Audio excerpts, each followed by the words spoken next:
جس مرد کی جرابیں پھٹی ہو یا بٹن ٹوٹا ہوا ہو تو اس کو دو میں سے ایک کام فوراً کر لینا چاہیے، شادی کر لے یا طلاق دے دے۔ اپنی بیوی کو محبت دو اور اپنی ماں کو اپنا راز بتاؤ۔ میرے خاندان نے مجھے بولنا سکھایا اور لوگوں نے مجھے خاموش رہنا سکھایا۔ تم لوگ اس لیے غریب ہو کیونکہ جب بارش ہوتی ہے تو بجائے فصل اگانے کے تم لوگ جنسی میل ملاپ میں لگ جاتے ہو۔ حاملہ خواتین کا احترام کریں کیونکہ اس ثبوت کے ساتھ گھومنا پھرنا آسان نہیں ہے کہ آپ نے جن سے ملاپ کیا ہوا ہے۔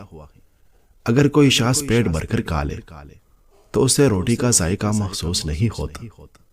ترکی کی ایک مشہور کہاوت ہے، یہ کہہ دینا کافی نہیں کہ میں تمہارا بھائی ہوں، بلکہ یہ بتانا بھی لازمی ہے کہ حابیل ہو یا قابیل۔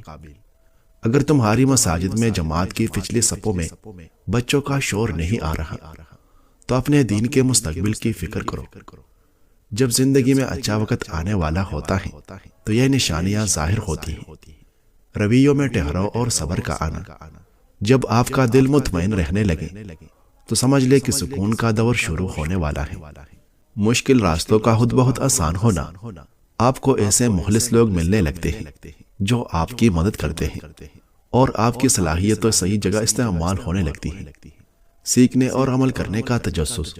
جب آپ کے اندر اپنے ہنر کو بہتر بنانے یا کسی نئے مثبت مقصد کے لیے طلب پیدا ہو تو یہ اس بات کی دلیل ہے کہ آپ کی زندگی کا رخ کامیابی کی طرف مڑ چکا ہے۔ دوسروں کی غلطیوں کو معاف کرنا دراصل اپنے دل کو سکون دینے کا نام ہے۔ ویڈیو اچھی لگے تو لائک کیجیے، مزید ویڈیوز کے لیے چینل سبسکرائب کیجیے۔ شکریہ۔